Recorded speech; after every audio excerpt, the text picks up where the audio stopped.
Hey guys, here in a nutshell with me, Ina. Nako, napakaraming followers at napakaraming fans ng ating guest in this episode. Ang pag-uusapan natin today is paano yung buhay niya nung nagsimula siya bilang isang temporary foreign worker. Ngayon po kasi isa na siyang citizen, pero ang kwento niya talagang naghirap. Kumbaga talagang nagtsaga siya ng husto dun sa mga una niyang taon dito bago dumating ang pamilya niya dito dahilan kung bakit medyo masaya, relax-relax na lang daw siya ngayon. Kita niyo naman sa kanyang vlogs, napakasiyahin niya, sumasayaw, kanta, etc., etc. Yan ang nag-iisang Inags Iledan o si Inags. Ayan. Hi Inags, Yes. thank you so much at pumayag ka dito.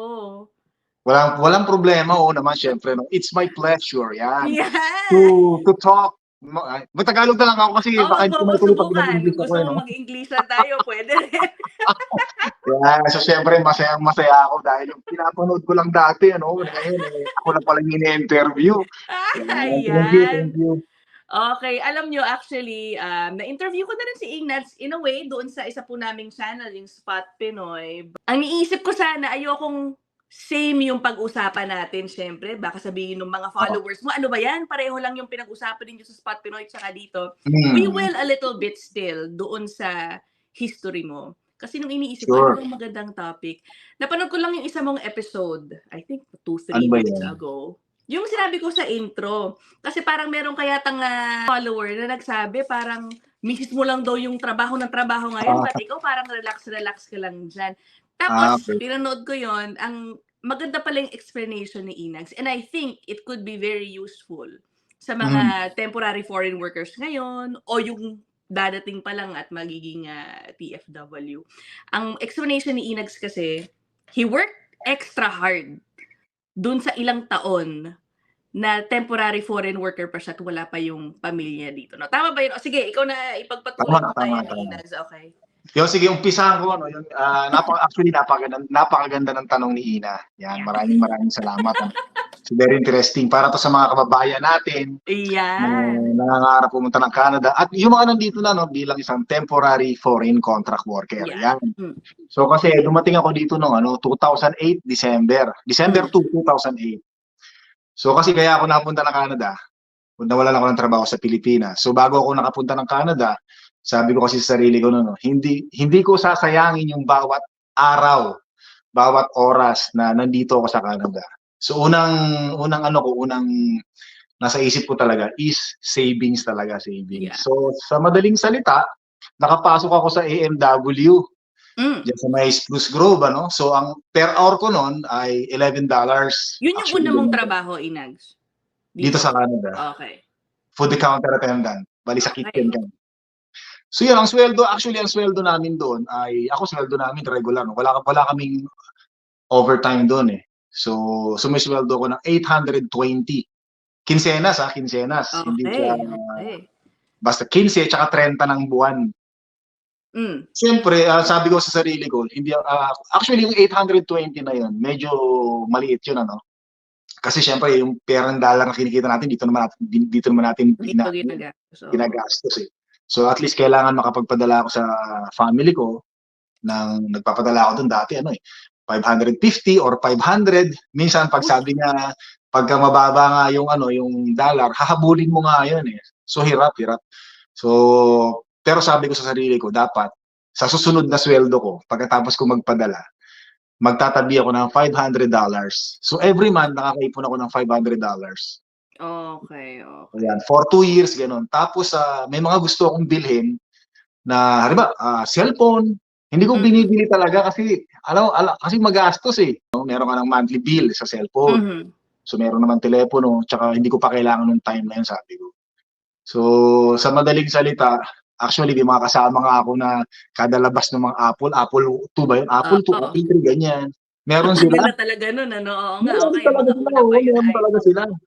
Ako wala pa rin ako kasi sabi ko hindi ko pa kailangan yan kasi kailangan ko talaga mag-ipon, yun talaga sabi ko. Sabi ko sa sarili ko, unahin ko muna yung hirap, sabi kong gano'n. Mm.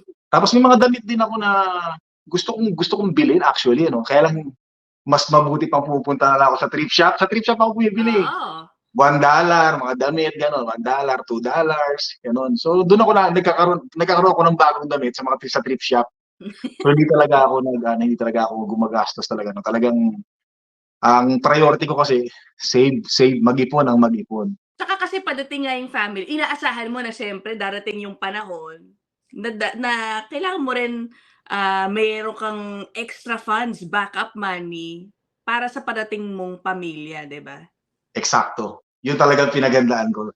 Although alam ko na mahirap, 'no, kasi nung time na nung 2008, 2009 to 20 hanggang 2011, alam ko talaga na wala pa akong pag-asa, na makapag-apply ng permanent residence, 'no, kasi Oo. mahirap talaga nung time na yun, ano. So yun na nga, tapos, sobrang hirap na ako sa pagba-budget. Actually, hirap na ako sa pagba-budget, 'no, hindi na ako makasya yung sweldo ko sa AMW nga. So ang ginawa ko, naghanap ako ng ibang mapapagtrabahuhan. Sa madaling salita, walang kumontak sa'kin kasi ang laging hinahanap kung meron Ay, ka bang kotse, laging kotse. oh, Kasi okey. siyempre Kaya mo dito, mag-drive papunta dun, okey. O tapos? sabi ko wala po, eh. So sa madaling salita, hindi ako hired kasi number one talagang inaano lang kung may kotse ako, eh. Kasi si transpo, 'di ba? Yun ang Mhm. kailangan dito, eh. So yun, sa madaling wala. So ngayon meron kami nagkakargador sa AMW. Sa madaling salita, yung break ko kasi hindi ko na kinakain yun, eh, nagsasawa na ako, eh, yung team burger, 'no. So binibigay ko sa kanya, tapos sa madaling salita naging close kaming dalawa.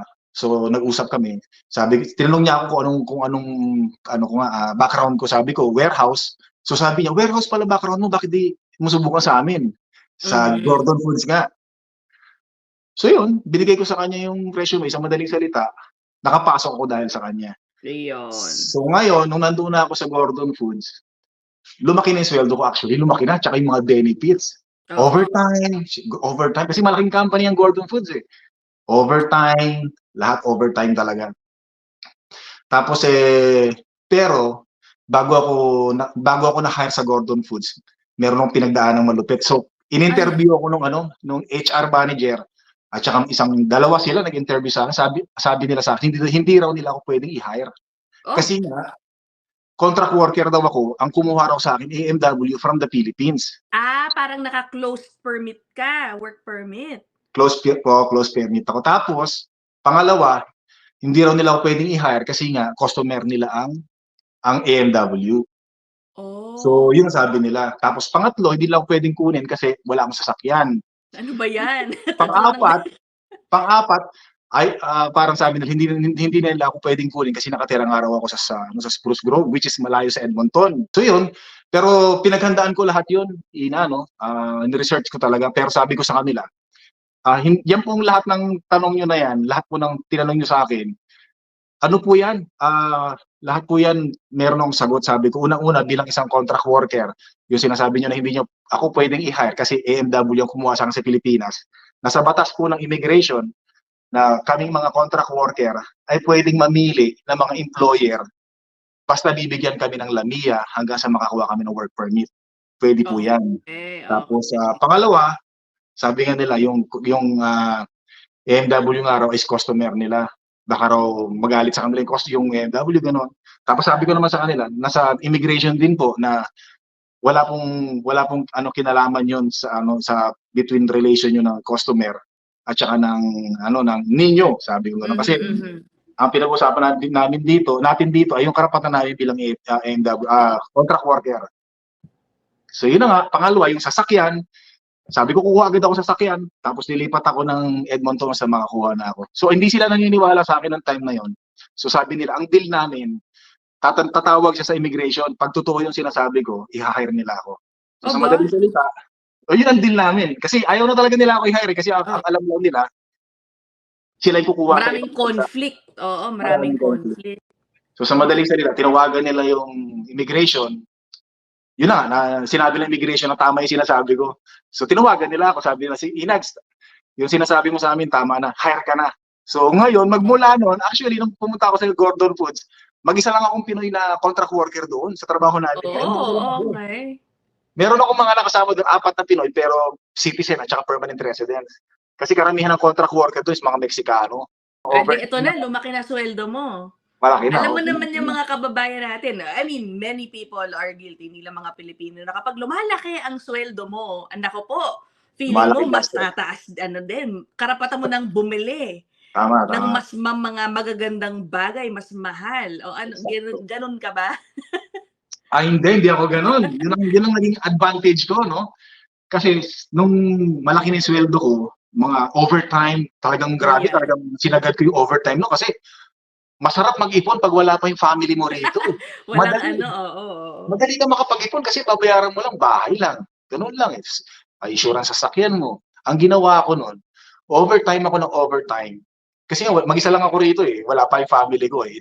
Yan yung chance para mag-ipon Oo. ako. So sumisweldo ako ng malaki 'no, sabihin ko ng malaki, eh, kasi may kasamang overtime, eh. So, halos lahat doon sa sinesweldo ko napupunta sa bangko, sa savings.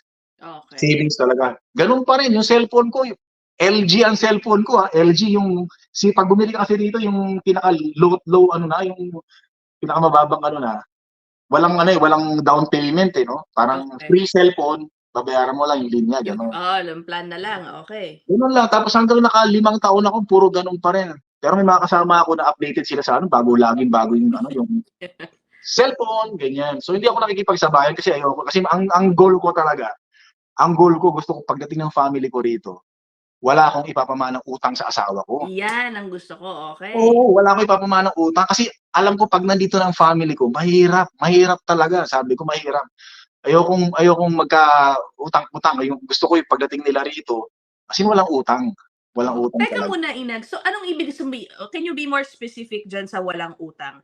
Eh, siyempre may kotse ka, 'di ba? Kumuha ka na ng Hmm. kotse. Ibig mo sabihin by the time na dumating sila dito, binayaran mo na 'yun, wala ng utang 'yun, gano'n? Yung ano, yung time kasi na yun, may second hand ako, eh, 'no, bayad na yun, binayaran ko second hand. Oh, okey. Second hand na yun. Tapos nung parating na sila 2013, kumuha ako ng second hand na financing sa Okey, ano, basta sa dealership. Pero nung dumating na sila rito sa Canada, patapos na, oh, patapos aba, na yung ano, nakadalawang yung kotse ka na bale while wala nung mag-isa ka pa dito? Halos? mm, nakaano na Aba, ako. tapos yung mga credit card, alam mo naman kasi yung mga ang dami dito nababaon sa credit Totoo card yan, yan, totoo. Naku, ang napakadaling dami, kumuha ng ang credit dami, card dami. dito. Ako sa credit card, ano, wala akong utang ni singkong duling talaga, wala akong Aba, kautang-utang. Talagang yan ang inalagaan ko. Yan ang inalagaan ko talaga, credit card. Kasi, yun lang kagandahan sa'kin, may control ako, eh. 'Pag sabi ko, mm. 'pag hindi ko kaya, hindi muna. Tsaka 'pag may uutangin ako, kailangan ko ba 'to o hindi? Mga siguro ilang beses kong pag-iisipan. At tsaka siguro baka nasa isip ko na rin na ayokong ayokong may utang talaga ako. 'Pag nag-uutang ako, parang allergy ako, parang gusto ko Hindi ka bayaran, eh. makatulog. Hindi makatulog, eh. So, binabayaran ko siya, 'di ba, actually mangungutang ako ngayon, 'di ba, mangungutang ako gamit ko yung credit card ko. Pagdating ng sweldo, babayaran ko lahat, babayaran ko Oo, lahat. Parang utang, bayad, kasi siyempre kailangan natin gumawa ng credit history dito, 'di ba? Sa correct. madaling salita, maganda naman yung credit history natin. Tapos na-deny pa yung mag-ina ko, grabe. Paanong na-deny? Kasi in-apply ko sila ng ano, eh, naging ano na, eh, kasi umalis na PR ako ka sa na? Golden Foods. Yun na nga, balik tayo dun sa ano 'no, nung 2011 kasi dapat 2011 hanggang 2015 makapag-apply ka na ng permanent residence, meron ng Okey, batas tama, niyan, tama, narinig ko yan no'n, oo. 'di ba? So, 'pag hindi ka nakapag-apply, go home ka na kung saang country ka nakatira. So yun, kailangan ko mag-downgrade ng sweldo uli, magsakripisyo uli ng sweldo. Lumipat ako ng Boston Pizza kasi cook, skilled kasi ang cook, eh, 'no, kaya Teka, ba't ka umalis ng Gordon's? Nung Gordon kasi Foods? nga, hindi nga sila nagbibigay ng permanent residence, yung Gordon Foods. Oh, okey, okey. Kaya sabi ko sa sarili ko nun, aanhin ko yung malaking sweldo, kung para ka naman bibitayin na, papauwiin ka na, pagdating mo sa Pilipinas wala. So habang may time pa, maghanap na ako Mhm, mhm. ng pagkakataon. So ang kagandahan kasi Okey. nun, kagandahan kasi sa'kin nun, kahit na bumaba ang sweldo ko, yun nga, wala akong utang, wala akong pinapangambahan. Bago po natin ipagpatuloy ang episode na yan, just a quick commercial. Gusto ko lang po pasalamatan ang lahat ng nanood at sumuporta ng Spot Pinoy. Yan po ang aming collab channel dito sa YouTube. Kasama ka po dyan, sina Mark Carino ng Carino Family, tsaka si Dre Rice Velasquez. Naku, sana po panoorin nyo at check out the channel Spot Pinoy. Ang saya po doon. Ang dami po namin kukwentuhan doon. Saya lang. Mag-subscribe na rin kayo. Okay, back to episode. So, nag-Boston Pizza ako ngayon.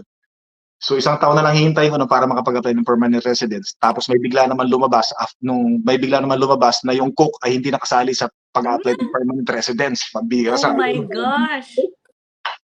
Ano ba naman to? Sabi ko parang pinagkakaita na yata ako ng pagkakataon. Oo. Sabi ko gano'n, tinanggal siya, no?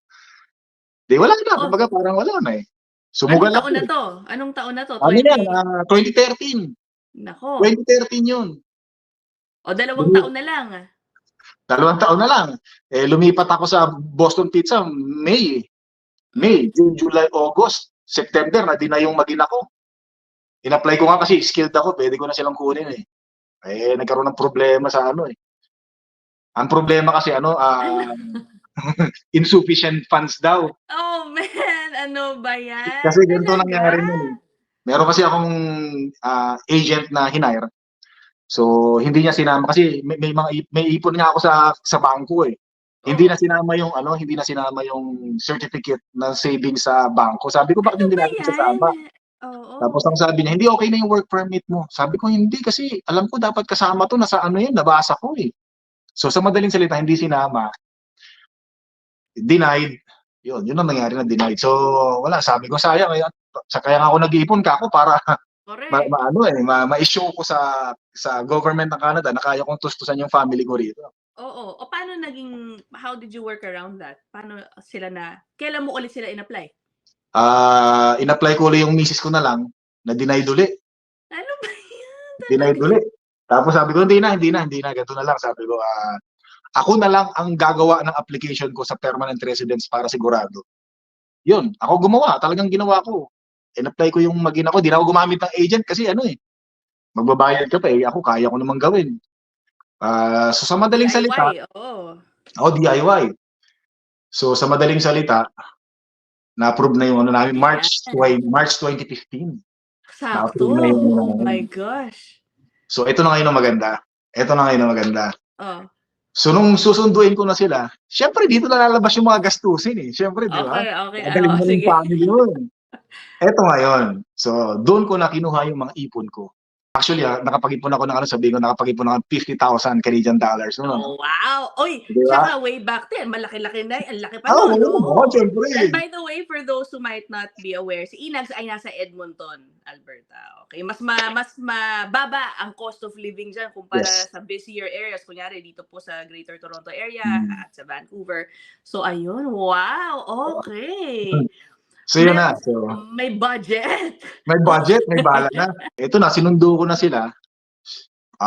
Bumili na ako ng ticket. So yung ticket na yun, binili ko almost nasa 6,000 Canadian dollars, no? Ako yung kasama ko doon. Pero ang laki ng kaltas nun sa 50, Naku po. Oo, malaki yun.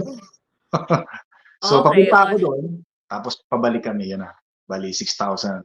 I see. Tapos, ang kwento ni Inags, ang tindi rin nung pinagdaanan mo no? Hindi mo pa nga nakwento 'di ba yung how you were living dun sa earlier part mo ng paglipat sa Canada, tumira siya sa garahe, 'di ba? Sige, briefly nga kasi narinig ko na to doon nga sa isa naming interview. Sige, ikwento mga ulit Inags yung para lang mabigyan ng idea sa mga pinagdaanan mong paghihirap nun. Yun na nga, yung palipat-lipat kasi ako ng di kumpanya, kaya di ba yung tirahan lang naging problema ko eh. Tapos ngayon, nagtatrabaho ako sa Stony Plain as cook. Stony Plain, Alberta, katabi ng Spruce Grove, as cook. So wala akong matirhan doon eh. Umuwi pa ako ng Edmonton, kung saan yung mga kaibigan ko, kasama ko dati sa bahay. Doon ako nakikitulog sa basement naman ako, sa basement. Tapos uwian ako, tapos nung time na dumating na yung family ng kasama namin, kami na yung nag-giveaway na na maghanap ng matitira namin. Kasi para hindi na sila mahirapan kasi kasama na yung family niya rito, syempre. Kami, hindi pa naman namin kasama yung family namin. Madali kami makahanap ng bahay. So wala akong makitang ano, bahay talaga, madalian eh. So kinausap ko nga yung kaibigan ko kung pwede tabi kami doon sa kwarto niya. Kaya lang nung yung nakita ko yung kwarto niya, masikip. Tsaka sabi ko, hindi ako pwede rito pre, sabi ko, kasi isa pa pag mag-uusap kayo ng family mo, siyempre mawawalan ka ng privacy. Nahiya talaga ako, Mm. sabi ko. Kala ko naman malaking kwarto. Pero ngayon, nakakita ako ng garahe doon, madumi yung garahe, makalat eh. Pero Mm. sabi ko, meron ako nakitang ano pa rin, meron ako nakitang ano, tirahan sa garahe. Actually ayaw nilang pumayag na doon ako tumira kasi baka daw mapasama pa sila o sabihin nila pinabayaan nila ako. Pero Ano sabi ko, siya, hindi, parang one car garage, gano'n? one car Anong garage, ganun one dyan. car, okay. Sabi ko, hindi pre, masaya ako dito, mas okay ako dito, huwag kayong mag-alala. So yun, nilinis ko sa madaling salita, nilinis ko. As in, ano talaga, garahe talaga. Tapos yung mga box, yung mga French fries box ng Boston Pizza, dinadala ko yun sa bahay, sa garahe. Yun yung ginawa kong ano, insulation. Bahay na kwarto talaga, pati bubong Mm. karton, pati pintuan karton, yan. So natulog ako ng ano doon at tatlong buwan lang naman, 3 buwan. Naku po, matagal din yun, lalo na Oo, matagal. napakalamig dun. Ano, hindi ko July, alam anong season ba yun? August, September lamig na, nanginginig na ako sa lamig. Oo. Oh my God. Pero Hay October umalis na kami. ayun, Pero ay naku, that's just a glimpse, sa mga pinagdaanan ni Inags. Pero ito na nga, ang pinakamaganda diyan dahil kumbaga all his hard work paid off, 'di ba? Siyempre dumating na yung misis din ni Inags, eventually nakahanap ng trabaho at ngayon parang, you're taking on ano ba, paano ko ba sasabihin na, lighter load ng yes. trabaho dahil dun sa mga naipon mo rin. Paano naging strategy mo? Sabihin nila, "Aba, $50,000 sapat na ba yun para hindi ka masyado mag full-time ng trabaho o paano yung explanation mo dun? Ano yun, actually depende yan sa ano natin, ano, sa lifestyle, ano. Oh, Kasi yan. ako, lifestyle ko, ano ako, hindi naman ako yung mataas na mga, ay, ibig sabihin, mataas din ako mangarap, pero pagka, sabi ko, pagka hindi ko alam, pag hindi ko kaya, hindi ko talaga pinipilit kung saan lang Mm. ako. Tapos, yun nga, sinasabi ko, yung, syempre, pag dumating yung family mo rito, hindi ka pa namang, kukuha pa kayo ng apartment eh. Hindi, wala pa Oo, naman trabaho yung mga yan eh. Si Miss, oo. di ba, karating pa lang eh. So, lahat yun, inano ko na, kumuha na ako ng apartment. So, nung kumuha na kami ng apartment, doon na naglabasan yung mga gastusin niya, kuryente, tubig, hindi ka tulad dati, 400 lang babayad mo, lahat na, di ba? Eh, kapag Oo. family mo nandito na.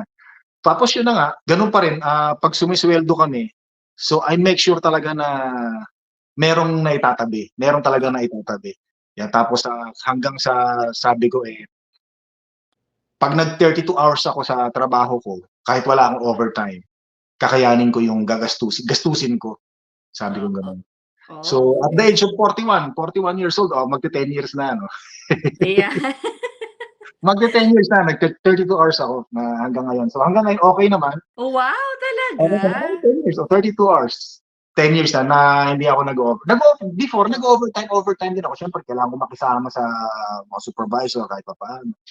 Oo. Pero ngayon actually mas ano na, hindi na ako masyado talaga Oo, tignan mo kabaliktaran actually yung sitwasyon ni Inags dun sa sinasabi ng marami na alam mo naman, sa Canada wala kang gagawin diyan kundi magtrabaho na magtrabaho na magtrabaho ng magtrabaho. Dito ka lang sa Pilipinas dahil ganun din naman sa Canada manghihirap ka din daw sa trabaho. Pero si Inags parang values yung pag-e-enjoy din ng totoo, buhay ano, na totoo. yun yung parang nabanggit mo dun sa vlog mo, eh. Parang habang bata ka dun mo na sinagad yung pagtatrabaho. Eksakto. At ngayon, habang healthy pa, 'di ba, dun mo ini-enjoy na, okey saktong work Mm. tsaka other things you wanna do, tama ba yun? Tama, tamang-tama yun. Kasi siyempre alam mo naman natin 'no, life is so short.